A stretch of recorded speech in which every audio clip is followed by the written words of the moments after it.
لو سئلت كده بصراحة تامة يعني. أهلاوي ولا زملكاوي ولا ترساناوي ولا إسماعيلاوي تبقى إيه؟ أهلاوي. أهلاوي. صميم. صميم. طب أنت توقعاتك للدوري السنة دي إيه؟ توقعاتي للدوري مش عشان أهلاوي إنه الأهلي هياخده، لأنه هو الفريق الوحيد تقريبا اللي متكامل وعنده الإضافيين بنفس مستوى الناس اللي بتلعب. تحية وجلالا،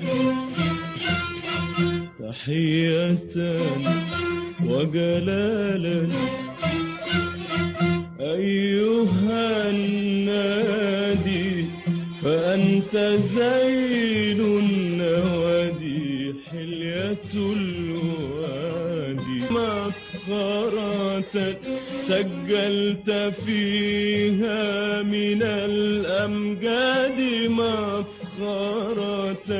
عزت على كل إعزاز وإمجاد، سجلت فيها من الأمجاد مفخرة عزت على كل إعزاز وإمجاد، عزت على كل إعزاز وإمجاد.